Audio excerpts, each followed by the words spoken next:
नमस्कार किसान मित्रों। आज हम लोग देखने वाले हैं कि जो हमारी गेहूं की फसल या अन्य जो फसलें हैं उनमें जो हम लोग खरपतवार नियंत्रण का जब भी प्रयोग करते हैं तो उसमें सबसे ज़्यादा उपयोग की जाने वाली जो हमारी दवा होती है उसमें हम लोग चौड़ी पत्ती के लिए खासकर जब भी कोई नाम आता है तो उसका नाम 2,4-D आता है। आज हम लोग जानेंगे कि 2,4-D क्या है और ये हमारी कब कहाँ कैसे काम करती है और ये कितने प्रकार की पाई जाती है। तो आज हम लोग उसी पर चर्चा करने वाले हैं। तो आशा करता हूं कि आप लोगों को वीडियो अच्छा लगेगा और आप लोग अच्छी जानकारी चाहते हैं तो हम चाहेंगे कि आप लोग वीडियो को पूरा जरूर देखें। ठीक है साथियों। साथियों, चौड़ी पत्ती के लिए जो मुख्य दवा है उसका नाम है 2,4-D। ये इसका शॉर्ट नेम है। अब इसमें जो है इसका एक वैज्ञानिक फार्मूलेशन जो है उसका है 2,4 die chloro phenoxy acetic acid.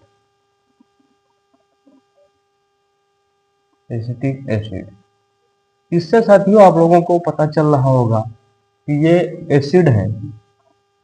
ठीक है। इसमें साथियों हम लोग देख रहे हैं कि इसमें दो जो है अणु या चार अणु, ये इसके फॉर्मुलेशन के बारे में हो गए। हम लोग यहाँ पर इसकी इतनी ज़्यादा चर्चा नहीं कर रहे क्योंकि हम लोग केमिस्ट्री नहीं कर रहे हैं फिलहाल के लिए। अब हम लोग जानते हैं कि 2,4-D हमें कितने प्रकार की मिलती है या मार्केट में हमें कितने नामों से या कितने प्रकार की मिलती है। तो इसमें साथियों सबसे ज़्यादा जो उपयोग की जाने वाली 2,4-D है वो है हमारी 58% ऐसे। ये आप लोगों ने भी काफ़ी जगह सुना होगा और देखा होगा, इसका उपयोग भी बहुत बार किया होगा क्योंकि 2,4-D का उपयोग लगभग सभी किसानों ने हमारे किया ही है कभी न कभी। एक तो ये हो गई, एक होती है 38%।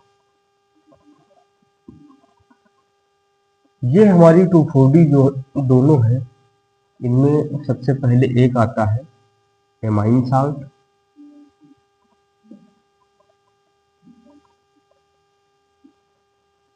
और एक आता है हमारा सोडियम साल्ट।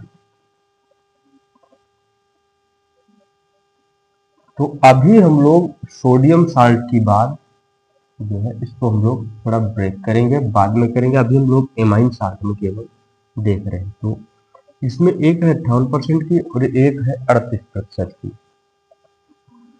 साथियों जो 58% की 2,4-D है इसका उपयोग ज्यादातर क्षेत्रों में किया जा रहा है और अभी मार्केट में सुचारू रूप से यही मिल भी रही है। मिल तो दोनों रही है, फिलहाल इसका उपयोग ज्यादा हो रहा है। तो आज हम लोग चर्चा करते हैं कि इसमें क्या होता है, ये क्या क्या काम कर देती है। साथियों जो इसमें एमाइन साल्ट है, एमाइन ये मुख्य रूप से जो 2,4-D है ये चौड़ी पत्ती के जो खरपतवार है उनको मारने के लिए बनाई जाती है। तो उसमें जो चौड़ी पत्ती के खरपतवार हैं उनको मारने के लिए हम लोग 2,4-D डालते हैं, मगर इसमें एमाइन साल्ट होने की कारण, जैसे कि अब हम लोग थोड़ा सा एक डायग्राम के माध्यम से समझते हैं। ये एक पौधा है हमारा जो पतली पत्ती का पौधा, पतली या सकरी पत्ती बोले तो। इसके पास में ये हमारा एक पौधा है जो चौड़ी पत्ती का है। ठीक है। हम लोग जो भी 2,4-D का उपयोग करते हैं तो हम लोग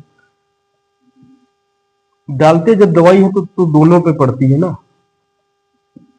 इसलिए ये मरता है केवल चौड़ी पत्ती का। तो जो एमाइन साल्ट है इसमें कुछ हद तक जो इसका जो बढ़वार होती है इस पौधे की, जो पतली पत्ती वाला हमारा सकरी पत्ती है, जैसे हमारा मान लिया गेहूं का पौधा है, ये धान का है, इसकी बढ़वार को कुछ समय के लिए रोक देती है।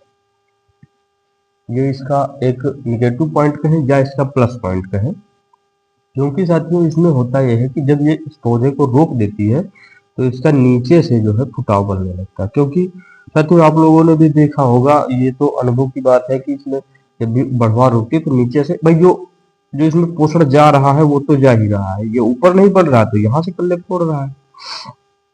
एक ये है, और दूसरा साथियों इसमें डायरेक्ट होता है कि इसमें जिस पौधे पर ये पड़ेगी दवाई उसे खत्म कर देगी। मान लिया इसके नीचे एक छोटा सा पौधा और है, हमारा चौड़ी पत्ती का ही है, ये यहाँ पर अगर इस पौधे पर दवाई नहीं पड़ी है तो ये नहीं मरना चाहिए ना, तो इसमें कंडीशन में नहीं मरता है।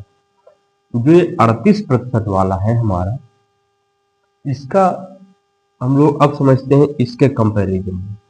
इसमें भी जैसे मान लिया ये हमारा एक गेहूं का पौधा मान लेते हैं, धान का पौधा, ठीक, इसके साथ में ये एक चौड़ी पत्ती वाला हमारा पौधा है।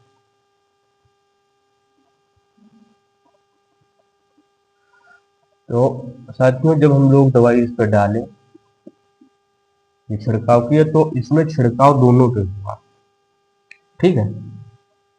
लेकिन ये जो हम लोग एमाइन साल्ट कह रहे थे इसका नाम है इथाइल ईस्टर।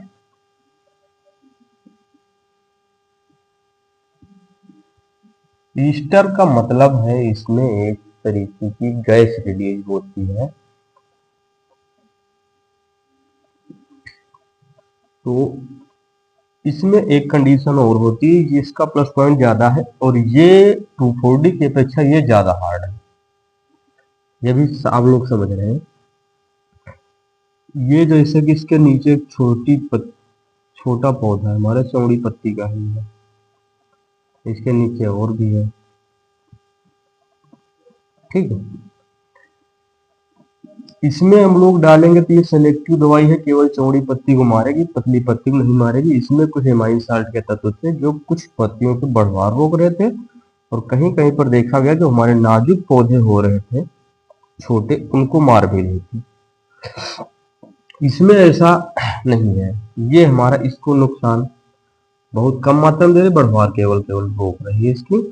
बाकी का साथियों इस पर जो हम लोग दवाई डाल रहे हैं तो ये दवाई इस पौधे पे पड़ रही है तो ये तो खत्म हो रहा है, इस पौधे पर नहीं पड़ रही है दवाई, जबकि यहाँ से मगर होता क्या है, ये जिस क्षेत्र में पड़ रही उतने पूरे वातावरण में एक तरीके की गैस रिलीज कर रही है, एक पूरी इसने गैस रिलीज कर दी। तो इसके अंडर में आने वाले जो भी पौधे चौड़ी पत्ती के मिले हमें यहाँ पर या यहाँ पर, ये सारे पौधे एक तरफ से मर रहे हैं।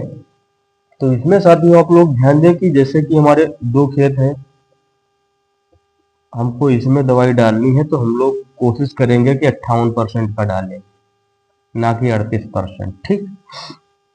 38 वाले को नहीं अभी डाल रहे हैं, क्योंकि साथियों होता है कि जैसे इसमें हमने बोई है सरसों, ठीक है, इसमें हमने लगाया है गेहूं,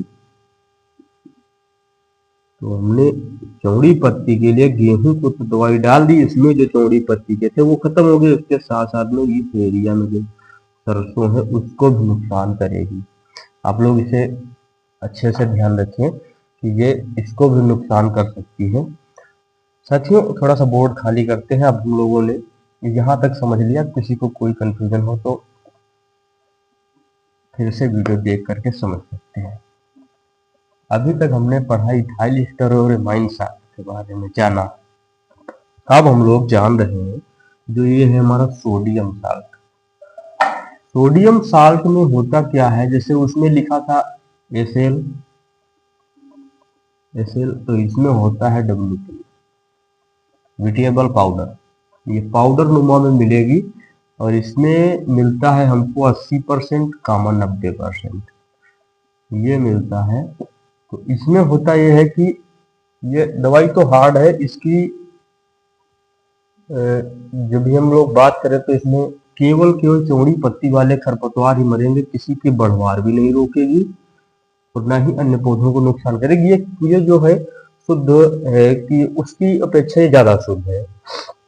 इसमें हम लोग देखते हैं कि जो 80% वाली है ये भी अच्छा काम करती है, और जो 90% की वो भी काम करती है अच्छा। तो हमें लगता है कि सोडियम साल्ट में इतना ही है, इसका रिजल्ट काफी अच्छा रहता है। और इसको साथियों जब भी हम लोग प्रयोग करते हैं तो उसमें ध्यान दें कि जो हमारी जमीन है इसमें नमी इतनी होनी चाहिए कि ऊपर से हमारा खेत बिल्कुल सूखा ना दिखाई पड़े, तब हम लोग इसका प्रयोग करेंगे। और साथियों ये दोनों के लिए है कि जो हम 2,4-D का प्रयोग करेंगे तो उसमें नमी पर्याप्त होनी चाहिए, तब हम लोग 2,4-D का प्रयोग करेंगे तो हमें रिजल्ट अच्छे देखने को मिलेंगे। उसके साथ साथ में साथियों इसके लिए साफ मौसम का होना बहुत जरूरी है। जब भी हम लोग खरपतवार की दवाई डालते हैं तो उसमें साफ मौसम का होना जरूरी है। साफ मौसम होगा तो अच्छे से काम करेगा, जल्दी दवाई हमारी कंट्रोल करेगी। उसके उपरांत साथियों आप लोग इसकी डोज के विषय में खास तौर पर जान लीजिए कि जो हमारी 58%, 38% और जो ये हमारी 90% वाली, मतलब ये एमाइन में, ये सोडियम में,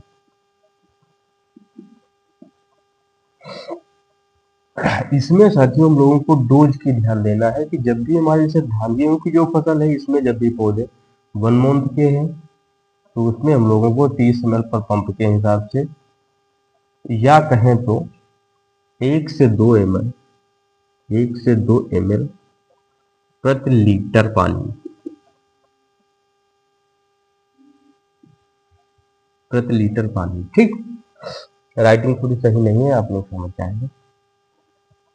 उसके उपरांत जब भी हमारी फसल 45 दिन के या 60 दिन पर है, हम लोग बढ़ जाएंगे इसमें। कितना बढ़ सकते हैं तो हम लोग इसमें बढ़ सकते हैं 2 से 3 ml, 3 ml प्रति लीटर पानी। ठीक है। अब साथियों एक इसका लीटर के हिसाब से हम लोग निकाल रहे हैं, कभी कभी में ज्यादा क्षेत्र में डालना है तो हम लोग एकड़ के हिसाब से निकालते हैं।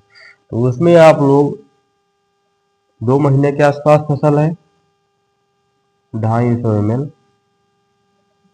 प्रति एकड़ प्रयोग करें।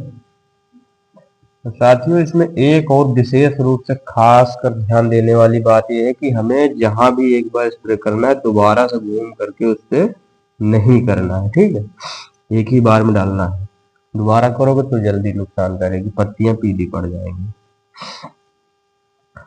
ये जो सोडियम साल्ट है इसका भी सेम है, 200 ग्राम प्रति एकड़,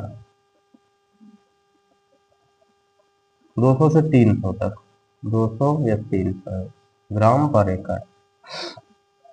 ये तो हो गई हमारी सोडियम साल्ट की बात।